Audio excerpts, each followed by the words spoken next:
Pemirsa, Federasi Sepak Bola Dunia FIFA resmi menunjuk Indonesia sebagai tuan rumah FIFA Series 2026. Ajang 2 tahunan ini berisi pertandingan persahabatan internasional antar negara dari berbagai konfederasi.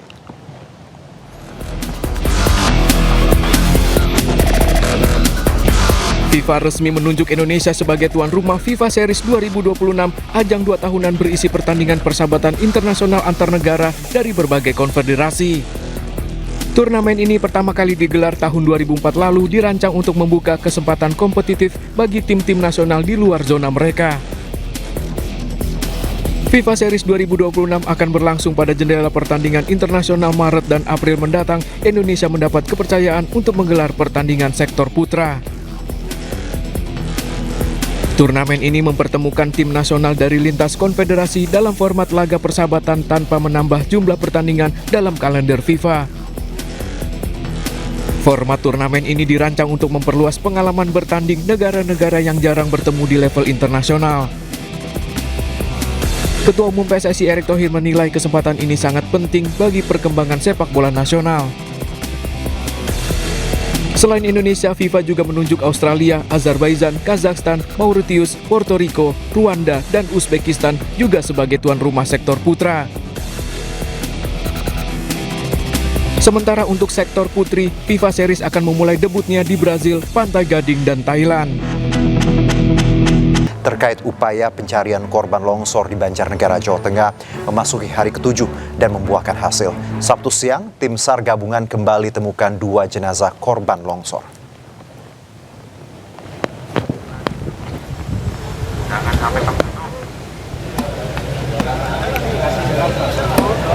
Satu jenazah korban longsor berhasil ditemukan di Dusun Situkung, Pandan Arum, Banjarnegara, Jawa Tengah. Sementara 17 jenazah yang hilang masih dalam pencarian. 2 jenazah korban ditemukan di sektor B dalam timbunan tanah kedalaman kurang lebih 3 meter. Sementara 1 jenazah lagi baru ditemukan Sabtu sore. Kedua jenazah korban dibawa ke puskesmas dan dilakukan pemeriksaan dan identifikasi. Usai dilakukan pemeriksaan, jenazah yang sudah dalam kondisi rusak langsung dimakamkan warga. Pemakaman dilakukan di TPU desa, dilakukan oleh tim pemakaman yang memang sudah disiapkan oleh warga. Hasil operasi kami tim SAR gabungan menemukan 2 orang korban, seluruhnya di sektor B dengan jenis kelamin perempuan dengan kedalaman kurang lebih 3 meter. Kami memang fokus di daerah tersebut karena memang diindikasi menurut informasi dari keluarga korban maupun deteksi dari K9 yang mengarah ke arah situ, sehingga kami fokus melakukan pencarian di wilayah tersebut. Sementara itu tercatat 1.019 jiwa atau 335 kepala keluarga masih bertahan di lokasi pengungsian. Tim kesehatan HEOK melakukan screening, pemeriksaan, dan pemberian obat kepada para pengungsi. Hasil pemeriksaan menunjukkan keluhan terbanyak dialami lansia perempuan. Kondisi fisik yang sudah rentan serta kepanikan saat evakuasi mandiri membuat banyak dari mereka mengeluhkan sakit pinggang, mual, hingga pusing. Sebagian besar pengungsi berharap dapat kembali ke rumah. Namun wilayah tempat tinggal mereka diketahui berada di zona merah rawan longsor, sehingga tidak aman untuk ditempati kembali.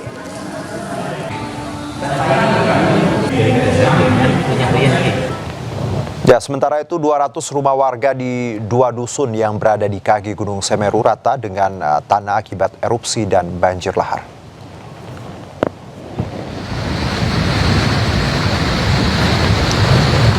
...645 warga masih bertahan di lokasi pengungsian hingga saat ini. Sebanyak 200 rumah warga rata dengan tanah akibat dahsyatnya erupsi Gunung Semeru. Seluruh warga di 2 dusun ini diungsikan di 2 titik pengungsian yang berada di Kecamatan Pronojiwo.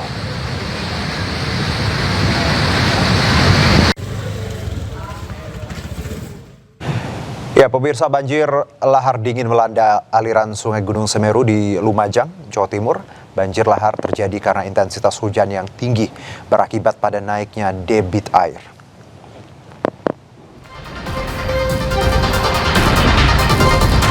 Usai diguyur hujan deras Jumat siang, banjir lahar dingin melanda aliran Sungai Gunung Semeru di Lumajang, Jawa Timur. BPBD Jawa Timur mencatat getaran banjir terekam seismograf dengan amplitudo maksimal 45 mm.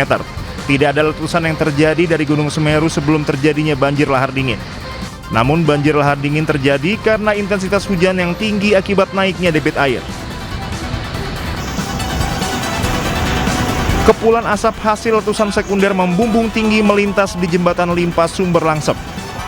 Fenomena letusan sekunder terjadi ketika material banjir lahar hujan yang dingin bertemu dengan sisa material erupsi yang masih panas di dasar sungai. Reaksi ini menghasilkan uap dan asap tebal. Badan Geologi Kementerian SDM mengingatkan masyarakat mewaspadai ancaman bencana susulan berupa aliran lahar dingin Gunung Semeru menyusul tingginya intensitas hujan dalam 2 hari terakhir. Tim Liputan Anyus melaporkan. Ya, pemirsa, 4 hari pasca erupsi, aktivitas seismik Gunung Semeru di Lumajang masih tinggi. Dalam 24 jam terakhir, Gunung Semeru alami 157 kali letusan, dan hingga saat ini status Gunung Semeru masih di level tertinggi, yakni awas.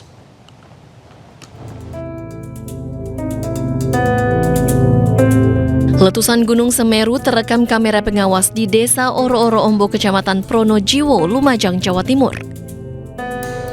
4 hari pasca erupsi, aktivitas seismik Gunung Semeru di Lumajang masih tinggi. Awan panas masih bermunculan dari kawah Gunung Semeru bersamaan dengan letusan.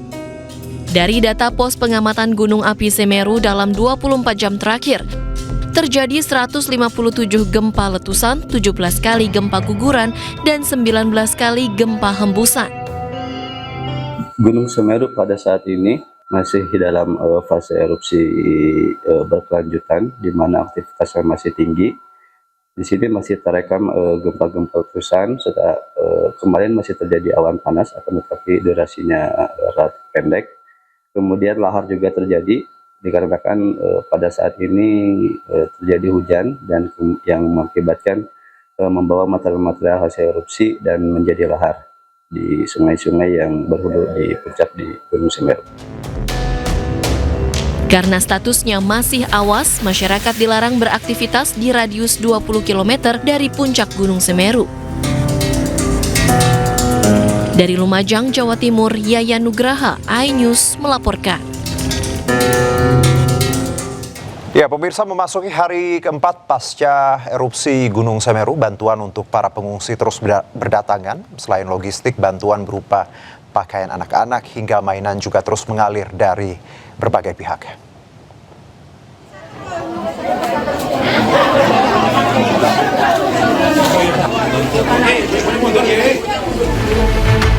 Dari keempat pasca erupsi Gunung Semeru, bantuan untuk para pengungsi di posko pengungsian SDN 4 Supiturang di Kecamatan Pronojiwo, Lumajang terus berdatangan. Selain logistik berupa sembako dan bahan makanan, bantuan berupa pakaian anak-anak hingga mainan juga terus berdatangan dari berbagai pihak. Rona bahagia nampak pada sejumlah anak-anak saat mendapatkan mainan baru dari relawan lantaran telah 4 hari tinggal di pengungsian dengan segala keterbatasan. Di lokasi ini total ada 214 jiwa yang diantaranya 30 pengungsi anak-anak, 12 balita dan 16 pengungsi lansia yang termasuk kelompok rentan. Kami terpanggil karena kemarin mendengar ada orang tua yang kembali ke lahan rumahnya untuk mengambil baju anaknya, tapi akhirnya dia terbakar kebakaran. Makanya kami bawa hari ini baju anak-anak, roti dan susu untuk mereka, juga mainan supaya memberi sedikit kebahagiaan untuk mereka. Sementara itu, data terbaru Posko Tanggap Darurat Bencana Erupsi Gunung Semeru, jumlah pengungsi per 21 November 2025 malam telah berkurang menjadi 645 jiwa di 2 titik pengungsian, termasuk yang mengungsi di rumah kerabatnya. Dari Lumajang, Jawa Timur, Yayan Nugroho, iNews melaporkan. Ya, pemirsa, Gunung Merapi di perbatasan Kabupaten Boyolali dan Sleman Jumat malam kembali erupsi dan alirkan awan panas guguran.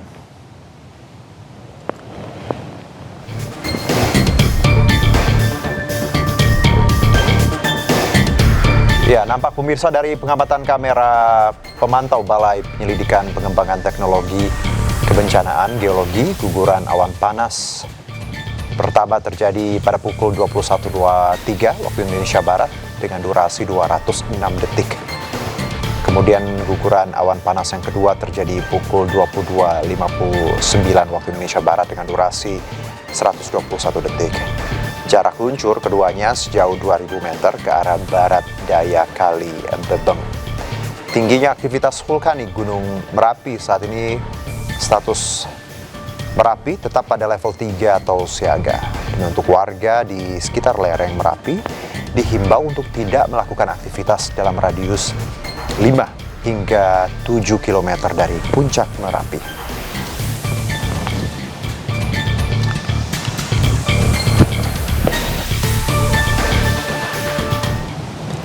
Pemerintah Kabupaten Bantul, Daerah Istimewa Yogyakarta menetapkan status tanggap darurat bencana menyusul bencana hidrometeorologi yang mengakibatkan putusnya akses jalan utama bagi ratusan warga Sriharjo, Imogiri, Bantul kemarin.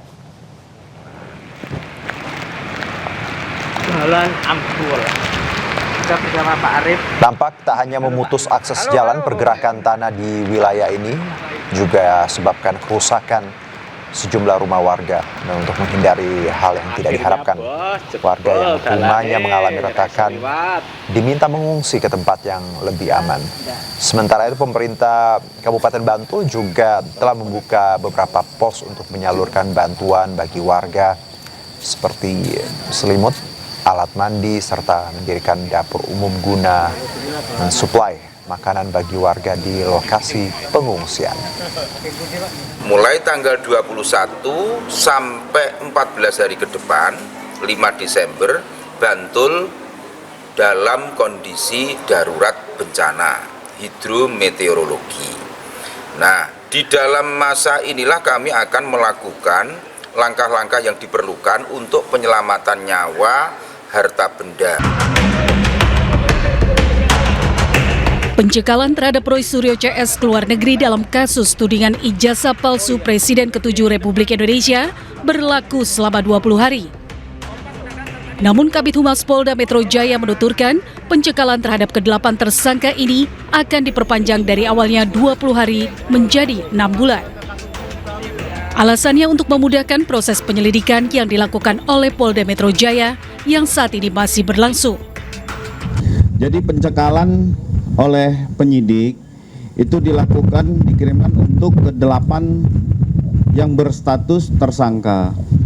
Itu berlaku selama 20 hari dari tanggal 8 November sampai dengan 27 November 2025. Tetapi akan diperpanjang untuk pencekalan selama 6 bulan ke depan.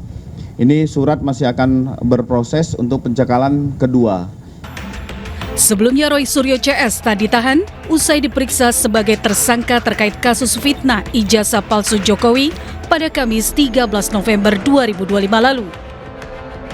Mereka tak ditahan karena mengajukan saksi dan ahli meringankan. Dari Jakarta, Rani Sanjaya, iNews melaporkan. Ya, pemirsa, secara eksklusif Andi Aswan mengaku memiliki ijazah asli Jokowi. Andi menyebut akan membongkar keaslian ijazah Jokowi secara forensik. Dan berikut cuplikan program Rakyat Bersuara yang dipandu Aiman Wicaksono. Oke, ini scan. Ini pertama kali ya, eksklusif. Pertama kali, scan. Ini ijazah asli Pak Jokowi. Asli dari Pak Jokowi ya. Scan. Oh, luar biasa. Coba lihat yang selalu dikatakan di sini. Ya, tolong ini kan. Nanti saya ada ijazah pembanding. Ini Anda klaim ini Anda dapatkan dari Pak Jokowi. Pokoknya saya kasih ini nanti ada ijazah. Dan Anda klaim ini asli. Asli. Oke, ini pertama kali loh nih, luar biasa. Ya. Scan dari ijazah asli Pak Jokowi. Scan. Nanti kita lihat dari ijazah pembanding. Oke, ini ijazah pembanding. Tulisannya 5 November 85, satu orang yang menulis ijazah ini. Ya. Stempnya juga sama. Kembali coba. Kembali sebelumnya. 11.32 15.470. Oke, kembali. Kembali ke Pak Jokowi coba. 11.20 15.456. Oke. Ini register. Ya. Diperhatikan baik-baik. Selalu dikatakan bahwa Pak Jokowi DO, bahwa Pak Jokowi tidak mempunyai jasa, ini dibuktikan. Oke? Ini berarti persis yang disampaikan oleh Dian Sandi dong? Sama. Sama alias Sandi. Itu yang kemarin kemudian disampaikan oleh Bang Roy Suryo dan kawan-kawan. Makanya Bang Roy Suryo itu mengatakan begini, ya, bahwasanya ini ditempel dengan Dumatno. Iya. Betul nggak? Iya. Saya akan bongkar secara forensik dari VJJ Face. Yang kemarin bersuara pekan lalu, ini di crop lah kurang lebih ya. Makanya kena dengan undang-undang ITE itu adalah itu masalah salah satunya ya. Salah satunya. Itu masalahnya. Oke. Ya, coba kita foto Dumatno. Kita balik kepada digital forensik dari VJJ Face, Pesnet sama Arcface. Tolong. Saya mengharap Roy Suryo di sini karena saya sudah bertemu di ILC, dia diam, nggak bisa apa-apa. Nah ya, ini kan yang ditanyakan oleh Roy Suryo. Ini ada merahnya. Enggak, yang merahnya di jasnya tidak ada menurut Ada, ini karena merah ketemu hitam dan ini itu jas ada. Dia menggunakan dibesarkan kita ada. Image comparison. Nah, di sini ada garisnya. Asli. Ya, ada. Meskipun kan tidak terlihat, tapi nanti kita buktikan ada, tempat yang lain. Saya masih punya. Kalau dengan mata, Mas Roy Suryo dan kawan-kawan kan mengklaim bahwa ia melakukan image comparison, jadi perbandingan kalau kita lihat di sini itu tidak bisa, tapi kalau kita lihat itu aslinya ada. Ya, ahli digital forensik Rismon Sianipar menyebut ijazah yang diklaim asli oleh Andi Azwan merupakan hasil scan dan editing dari unggahan Dian Sandi di sosial media April lalu. Ketika sebuah objek di dalam citra masukan tidak ada, tetapi ada di citra keluaran, maka yang pastikan itu adalah hasil pengeditan karena registrasi citra tidak menambah objek, itu tidak membuat objek sendiri registrasi citra. Dia hanya menggeser, merotasi dan mentransformasi, tidak menciptakan objek. Pertanyaannya, kita sudah mendeteksi, menganalisa lintasan stempel pada citra yang diupload oleh Dian Sandi Utama, meskipun resolusinya ya menengah lah gitu ya. Tetapi kan kita analisa juga itu stempel itu yang tertindih oleh tanda tangan pun masih bisa terdeteksi. Nah, kenapa ya tanda tangan itu kan tinta hitam di situ ya, tanda tangan dekannya tinta hitam. Nah, terdeteksi kanal R, kanal merah, gitu loh. Kenapa di jas itu tidak ada pada lintasan itu? Tidak ada pada citra yang diupload oleh Dian Sandi Utama. Setelah mengalami registrasi citra, tiba-tiba ada di lintasan itu sesuai klaim Termul itu. Ya, meskipun saya tidak bisa konfirmasi karena apakah yang dikasih ke saya sama yang ditampilkan oleh Termul. Tapi sesuai yang diklaim oleh Termul, yang ditunjukkan lewat HP itu ya, oleh Termul dengan bangganya itu, ini ada lintasan stempel. Nah, pertanyaannya kok tiba-tiba ada? Ya, alasan yang masuk akal adalah dia tambahkan sendiri lintasan stempel itu, gitu loh. Kenapa? Ya tidak ada di tempatnya di citra masukan dari Dian Sandi Utama itu. Setelah mengalami registrasi citra, tidak mungkin ada objek baru di situ. Kalau dibilang itu karena kabur, salah. Kalau resolusi rendah yang menjadi alasan resolusi rendah yang diupload oleh Dian Sandi Utama, kenapa ya stempel itu ya yang ada pada tanda tangan itu masih terdeteksi? Tanda tangan kan apanya hitam, tintanya. Dan kenapa ada kanal R di situ? Ya, kita ekstrak pakai intensitas RGB, terus kita pakai juga gradients, dapat itu. Kenapa yang hanya di jas hitam itu nggak ada? Baik pemirsa, kalau tadi dicuplikan Bang Andi Azwan menyebutkan sayang Bang Roy tidak ada, malam ini kami hadirkan Bang Roy dan Bang Andi langsung bergabung bersama kami. Andi Azwan, Ketua Jokowi Mania, dan Roy Suryo, pakar telematika. Assalamualaikum, selamat malam Bang Roy, Bang Andi. Iya, selamat malam. Iya, ini dikabulkan oleh iNewsroom malam ini, Bang Andi, Bang Roy. Oke, langsung saya ke Bang Andi. Bang Andi, Anda menyebut bahwa tadi itu scan asli, tapi pihak sebelah bilang itu sudah diedit, ada lintasan yang tadinya tidak ada malah ada. Gimana, Bang Andi? Ya, Rismon aja kamu percaya. Bagaimana ketua SD-nya bodoh dipercaya bahwa dia itu adalah ahli forensik? Kalau kita lihat apakah dia masuk dalam organisasi ahli forensik internasional maupun nasional, kan nggak ada. Apa yang dia lakukan adalah penelitian dia sendiri. Apa bisa dikonfirmasi dengan ahli forensik yang lain? Kan enggak. Berani dia untuk itu. Saya bisa katakan begitu. Tapi saya katakan, coba lihat, jelas kan?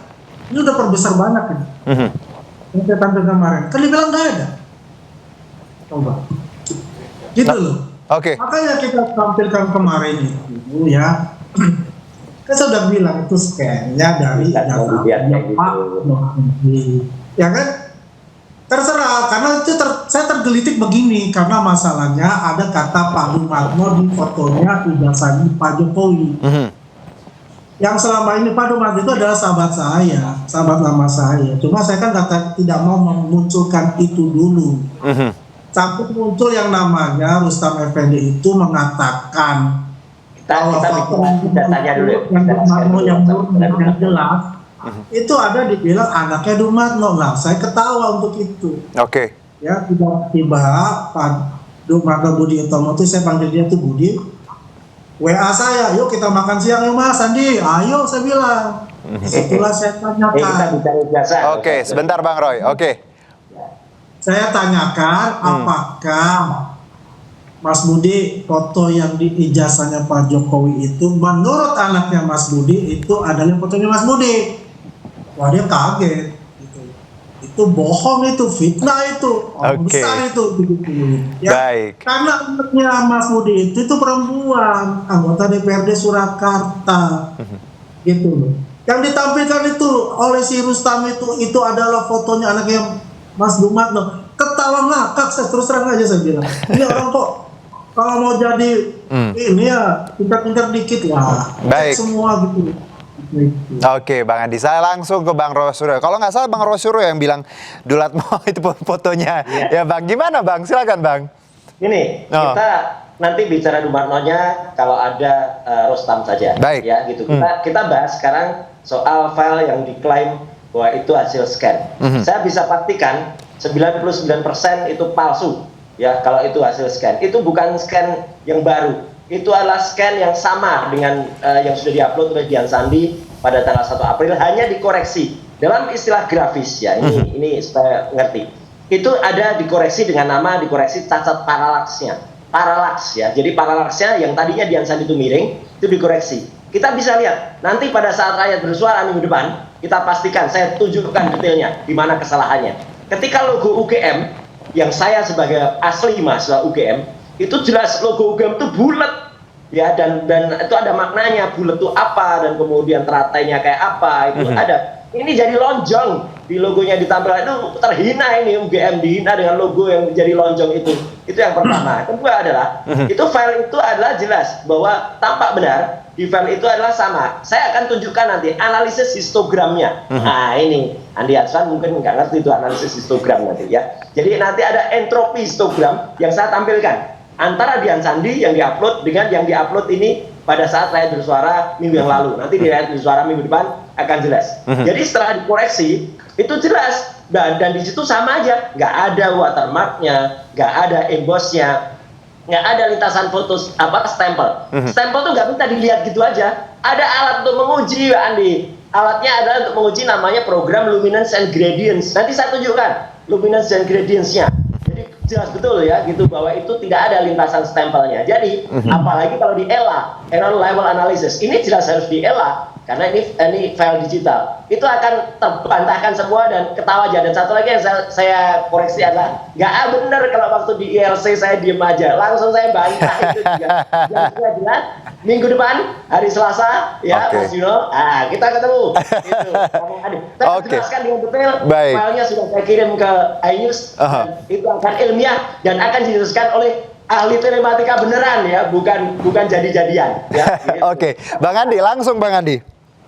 Ya, kalau bicara dia telematika, mestinya dia itu membuat suatu model yang baru sebagai perbandingan dari hasil dia. Ada, minggu depan ada.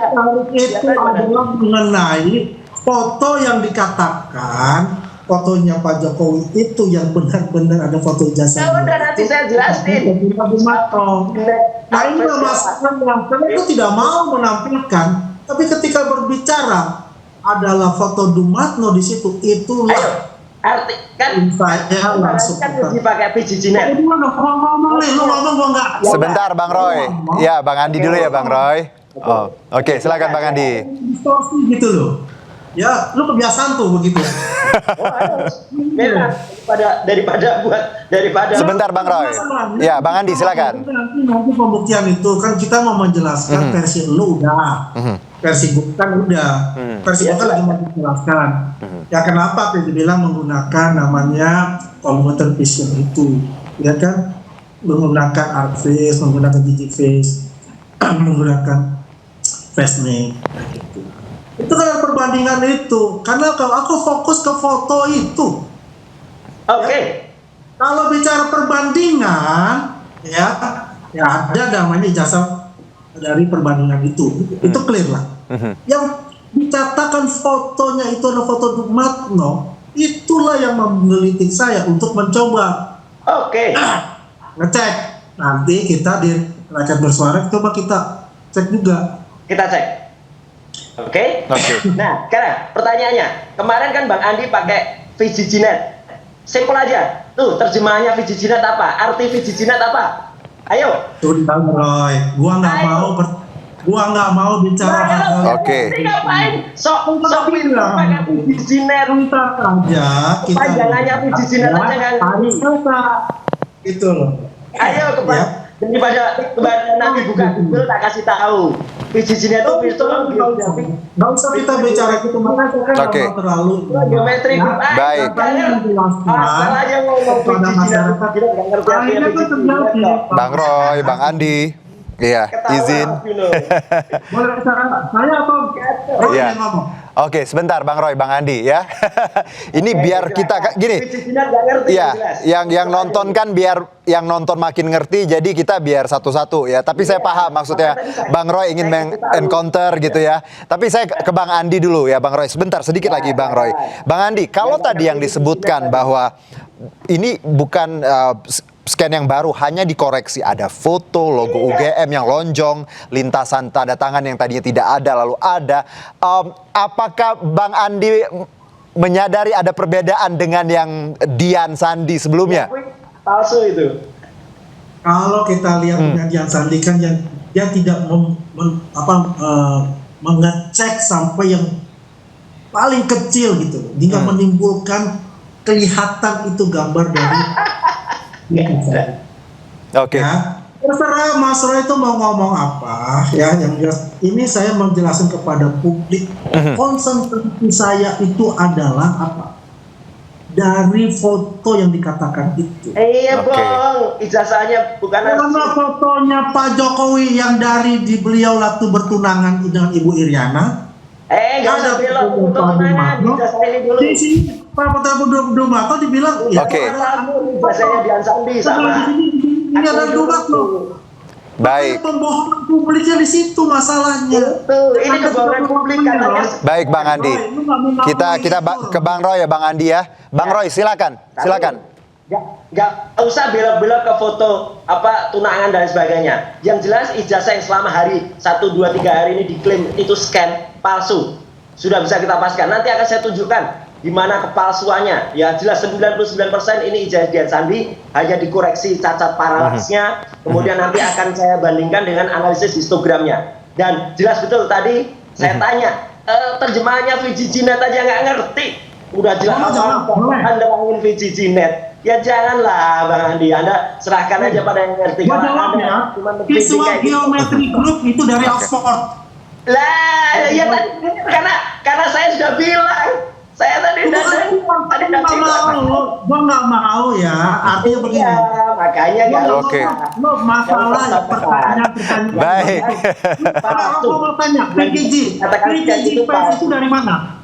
Iya, yang palsu. Ya, jadi Google itu. Wah, kayak gitu aja ditanya. Siap. Bang Roy, Bang Andi. Bang Roy, kita tahan. Bang Andi, sebentar. Yes. Udah jawab sama lu. Oke. Nanya gua gitu. Oke, baik. Bang Roy, sedikit saja Bang Roy, sedikit ya. Sebelum saya ke Bang Andi, saya ke Bang Roy terlebih dahulu. Bang Roy, kalau tadi kan sudah kita sebutin foto ya logo UGM. Nah, tapi Bang Andi kembali menegaskan soal foto ya Dulmatno ya. Anda berkali-kali nanti menjelaskannya. Kenapa Bang? Ya, nanti kita jelaskan karena sudah jelas betul bahwa itu foto itu juga berdasarkan face comparison. Jadi ini ilmiah face comparison itu. Ayo kita uji ya nanti. Tapi yang jelas saya tegaskan sekali lagi di iNews malam ini bahwa scan yang dibilangin Bang Andi selama ini adalah itu scan asli palsu. Itu bukan asli. Baik, kalau asli, Bang Roy. ada watermarknya, ada embossnya. Baik. Itu hanya dikoreksi dari punyanya Dian Sandi. Nanti akan saya siap. histogramnya. Bang Andi, terakhir ya. Anda yakin bahwa yang Anda punya itu sama dengan Dian Sandi? Coba lihat. Bilang lagi itu gambar apa? Gak usah gambar yang lain. Bang Roy nanti dulu, biarin Bang Andi. Ini Dulmatno, ya. Ini Dulmatno itu tadi, ya. Ini bukan masalah, tunggu dulu. Karena sebentar Bang Roy. Masalahnya adalah mengatakan bahwa fotonya Jokowi itu ada di. Iya nanti itu kita bahas. Sekarang ijazahnya katanya scan itu asli itu enggak itu. Itu enggak asli itu. Oke. Bisa ngomong itu terserah. Kalau gue bilang asli, lu ngomong nggak bilang asli, memang itu. Baik, Bang Andi, Bang Roy, yes, Bang Andi, Bang Roy. Baik, waktunya habis. Nanti kita ketemu lagi loh di Rakyat Bersuara ya. Nanti Rakyat Bersuara sama Mas Aiman di Selasa ya. Sampai ketemu. Oke. Sehat-sehat semuanya. Kapan-kapan kalau weekend kita ngobrolin makan di mana gitu. Jangan ngobrolin ijazah. Thank you, sehat-sehat ya. Baik, sehat-sehat Bang Andi, Bang Roy. Matur nuwun. Pemirsa, Komisi Pemberantasan Korupsi, Kejaksaan Agung dan Polri saling pamerkan uang hasil kejahatan yang berhasil diungkap mereka. KPK menyatakan kegiatan itu sebagai bentuk transparansi dan akuntabilitas kepada masyarakat.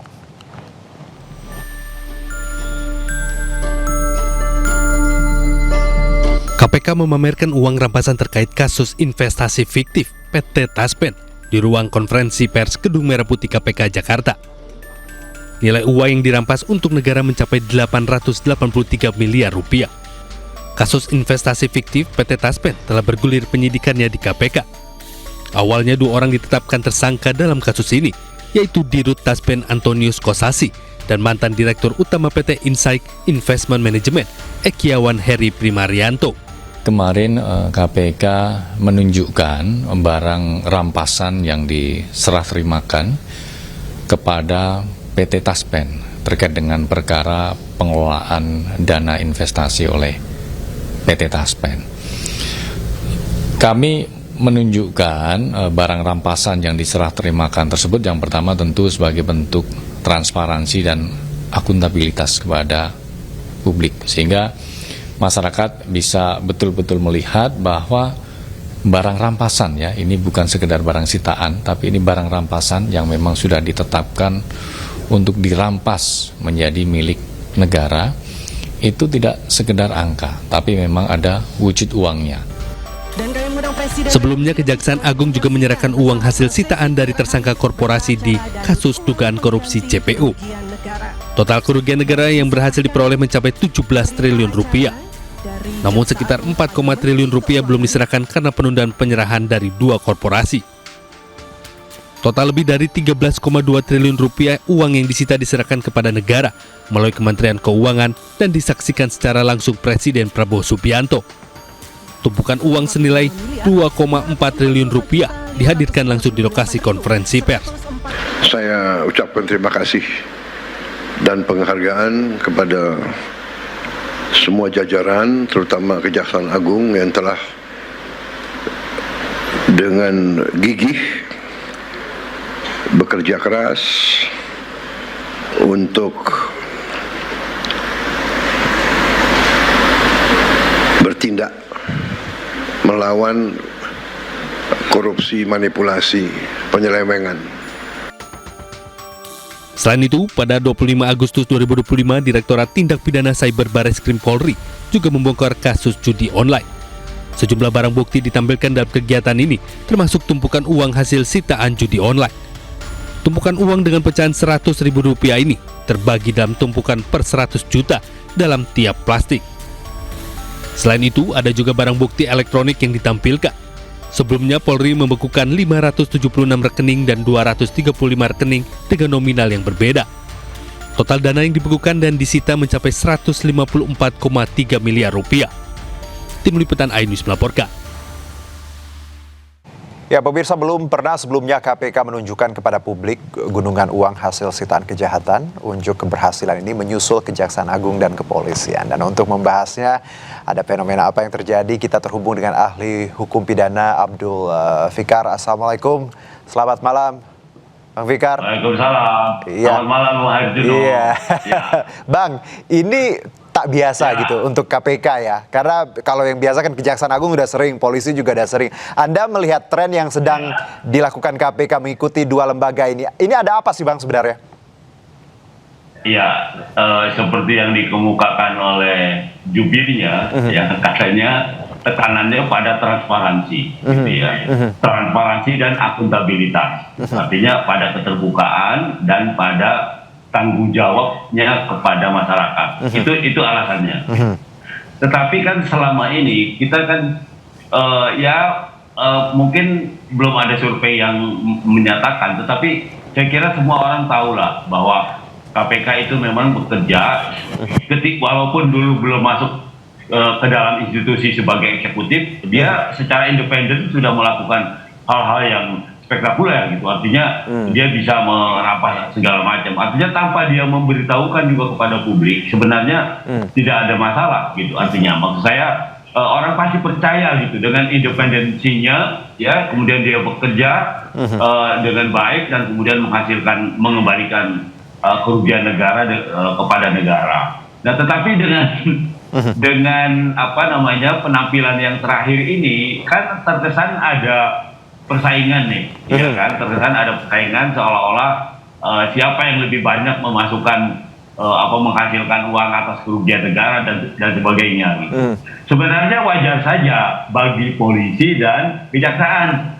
Kenapa? Karena polisi dan kejaksaan itu secara langsung pola relasinya dengan presiden itu atau dengan eksekutif itu dia adalah bagian dari eksekutif, ya, bagian langsung dari eksekutif. Karena rekrutmennya Jaksa Agung, Kapolri yang mengangkat langsung presiden, gitu. Jadi wajar saja kalau dia kemudian menunjukkan prestasi supaya tidak diganti atau supaya diangkat lagi dan atau apapun lah, intinya supaya orang yang memang menghendaki jadi jaksa dan jadi Kapolri itu tidak diganggu gugat jabatannya. Nah, itu ininya, ya, rasionalisasinya sebenarnya seperti itu, gitu. Tetapi kalau KPK ini nggak masuk akal, gitu, ya. Karena apa? Karena dia pola rekrutmennya adalah independen melalui satu panitia, ya. Jadi dia tidak tergantung pada eksekutif, dia tidak tergantung pada presiden, ya. Dia bukan diangkat oleh presiden, bahwa dia disahkan pengangkatannya oleh presiden dengan SK presiden sebagai kepala negara, iya, gitu. Tetapi sebagai orang eksekutif yang menjalankan pemerintahan, dia tidak mengangkat ketua KPK, ya, karena ketua KPK dipilih, ya, atau komisioner KPK itu semuanya dipilih berdasarkan panitia yang independen yang merekrut dari masyarakat, gitu. Nah, bahwa kemudian yang terpilih adalah salah satunya umpamanya bekas anggota kepolisian atau bahkan anggota kepolisian yang sekarang, ya bisa boleh-boleh saja, gitu. Tetapi itu tadi saya bilang tidak perlulah memamer-mamerkan hasil sitaan atau hasil rampasan dan sebagainya. Saya kira ini berlebihan, begitu. Bang, kalau pertanyaannya buat kita nih ya, masyarakat yang nonton dan juga kita, Bang Fikar dan saya, ada manfaat nggak sih ketika ada institusi besar gitu ya, baik itu Kejaksaan, Polri maupun KPK memamerkan barang bukti dan sitaan dengan jumlah yang luar biasa ini? Apa manfaatnya untuk masyarakat selain tadi transparansi? Menurut Anda atau malah nggak ada manfaat sebenarnya? Menurut saya sih nggak ada manfaatnya. Justru ini menggambarkan ketidakpercayaan diri gitu loh. Seolah-olah dia tidak percaya bahwa masyarakat mempercayai dia. Bahwa polisi sekarang harus direformasi, itu satu kenyataan yang mungkin juga hasil dari itu tadi hasil pemikiran presiden bahwa ada penurunan ketidakpercayaan terhadap polisi. Sehingga polisi harus direformasi umpamanya seperti itu masuk akal gitu ya. Tetapi untuk Kejaksaan dan KPK saya kira tidak ada manfaatnya gitu. Tidak ada manfaatnya langsung bagi masyarakat, bahwa ketika dia menyatakan saja masyarakat itu pasti udah percaya gitu ya. Masyarakat itu percaya karena dia penegak hukum gitu. Nah, artinya ketika dia harus memamerkan itu cermin dari ketidakpercayaan diri, kalau menurut saya itu. Baik. Jadi jangan lata ya Bang ya. Oke, siap. Bang Fikar, terima kasih waktunya singkat, tapi kita sudah dapat poinnya tadi bahwa masing-masing lembaga punya tadi kewenangannya, lagi-lagi punya PR memang untuk trust ke publik, tapi dengan cara-cara yang elegan lah ya, nggak perlu lata gitu ya. Baik, Bang Fikar, terima kasih banyak, sehat-sehat Bang. Ya. Pemirsa, Menteri Keuangan Republik Indonesia Purbaya yakin pengembalian anggaran dari kementerian dan lembaga bakal lebih dari 3,5 triliun rupiah. Newsroom segera kembali.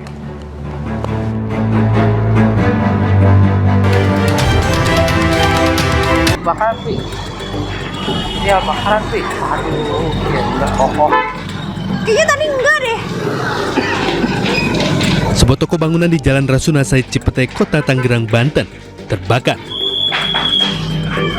Kebakaran diduga akibat dupa dan lilin yang berada di ruang persembahyangan di toko tersebut. Api kemudian merembet ke bagian lainnya.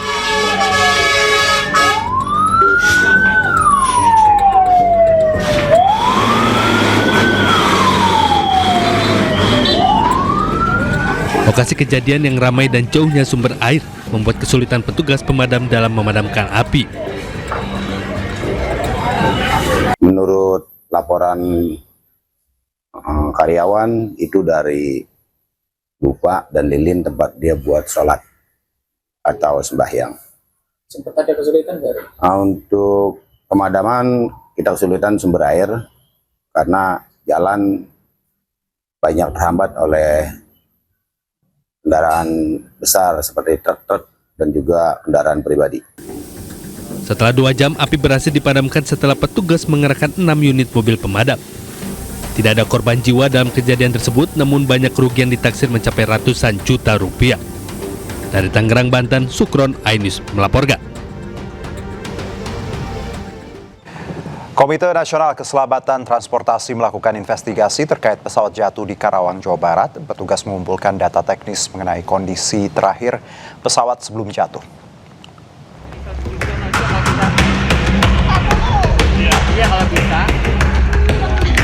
Komite Nasional Keselamatan Transportasi KNKT menyelidiki jatuhnya pesawat komersial GA Airfan dengan nomor registrasi PKWMP di area persawahan Desa Kertawaluya, Kecamatan Tirtamulya, Karawang, Jawa Barat. Tim KNKT turun langsung ke lokasi pada Sabtu pagi bersama petugas Kementerian Perhubungan serta pihak perusahaan yang terlibat dalam operasional pesawat. Petugas mengumpulkan data teknis mengenai kondisi terakhir pesawat sebelum jatuh dengan meneliti sejumlah bagian penting pesawat mulai dari kokpit, baling-baling depan, sayap, hingga interior. KNKT menyerahkan proses evakuasi pesawat kepada maskapai Wise Air. Manajer Pelayanan dan Keselamatan Wise Air, Agus Nugraha, menyampaikan evakuasi pesawat belum bisa dipastikan waktunya karena masih menunggu hasil pemeriksaan lanjutan dari pihak asuransi dan otoritas terkait. Tadi sudah, karena kami menunggu dari timnya mereka. Kami sudah kirim foto, kita sudah kirim data-data semua. Nah, tim lah mereka yang akan menentukan. Jadi kami hari ini masih tetap berada di sini untuk menunggu dari teman-teman dari asuransi. KNKT sudah menyatakan pesawat ini dalam tidak layak terbang. Berarti pemeriksaan KNKT udah selesai juga hari? Pemeriksaan KT secara fisik, Pak. Secara fisik sudah cukup. Sudah cukup? Ya. Tapi untuk selanjutnya kan mereka akan meneliti kenapa ini bisa terjadi. Bukan siapa yang salah, tapi kenapa ini bisa terjadi. Pasti ada sesuatu yang harus diperbaiki. Dan hasil akhir dari KNKT bukan menyalahkan, tapi memberikan satu rekomendasi untuk perbaikan ke depannya seperti apa. Hasil penyelidikan lebih lanjut diharapkan dapat memberikan kepastian mengenai faktor penyebab jatuhnya pesawat, sekaligus menjadi dasar bagi maskapai dan otoritas penerbangan dalam menentukan langkah berikutnya. Dari Karawang, Jawa Barat, Rudi Setiawan, iNews melaporkan. Sebelumnya, sebuah pesawat komersil Wise Air jatuh di area persawahan di Karawang, Jawa Barat. Pilot mengaku mengalami mati mesin dan memutuskan mendarat darurat di sawah agar tidak menimpa warga dan rumah-rumah. Di jatuhnya kapal di Desa Kertaulia, kapal PK. Pesawat jenis GA-28 Airvan milik PT Wise Air mendarat darurat di area persawahan di Karawang, Jawa Barat, Jumat siang. Sedianya pesawat lepas landas dari Bandara Budi Harto, Tangerang dan dijadwalkan mendarat di Cirebon. Namun, mesin pesawat tiba-tiba mati di ketinggian 5.500 kaki. Kemudian pesawat turun dengan sangat cepat. Pilot lalu memutuskan melakukan pendaratan darurat di area persawahan. Drone yang paling dekat itu Halim, tapi kita lihat untuk distance-nya nggak memungkinkan karena dengan ketinggian seperti itu melampaui 35 mile, saya kira berisiko untuk mendarat ke wilayah Jakarta sekitarnya, khususnya di Halim, karena di sekitar situ kalau nggak nyampe pastinya banyak populasi. Jadi saya menyimpulkan mendarat darurat di wilayah persawahan. Sementara itu, 5 orang awak dalam pesawat selamat dan langsung dievakuasi ke rumah sakit. Tidak ada luka serius yang dialami seluruh awak pesawat. Tim Liputan iNews melaporkan.